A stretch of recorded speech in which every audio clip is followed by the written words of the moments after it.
যদি জীবনে বন্ধুরা ভালো থাকতে চান তাহলে ভালো করে শুনে নিন, এই 5টা জিনিস কখনো করবেন না। সে 5টা জিনিস কি?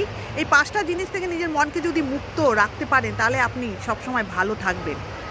আর আপনি যদি একজন সফল মানুষ হতে চান তাহলে এই 5টা জিনিস কখনো করবেন না। 1, কারোর নামে কখনো সমালোচনা করবেন না। ও এরকম, ও এরকম, ওই এরকম, ও এরকম করেছে, এই নিয়ে কখনো সমালোচনা করবেন না।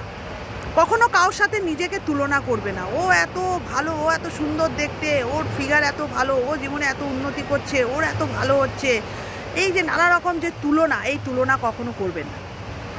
3, কাঁদবেন না। কোন্দন মানুষকে কেউ কখনো পছন্দ করে না, স্ট্রং মানুষকে মানুষ কিন্তু সবসময় পছন্দ করে, সময় মনে রাখবেন। আর কমপ্লেনিং, কারোর বিরুদ্ধে কখনো কোনো কমপ্লেনিং করবেন না। আমার হাজব্যান্ড ভালো না, আমার ওয়াইফ ভালো না, আমার বাচ্চা ভালো না, আমার পরিবারের মেম্বার ভালো না, এই যে বিভিন্ন ধরনের যে কমপ্লেনিং থাকে, সমাজ ভালো না, দেশ ভালো না, রাজনীতি ভালো না, নেতা ভালো না, এই যে বিভিন্ন ধরনের যে কমপ্লেনিং থাকে, এই কমপ্লেনিং কখনো করবেন না। আর ফিফথ হচ্ছে কখনো মনে মনে কারো সম্বন্ধে নেগেটিভ ভাবনা রাখবেন না। আমরা প্রচুর নেগেটিভ ভাবনা রাখি অন্যের প্রতি, প্রচুর।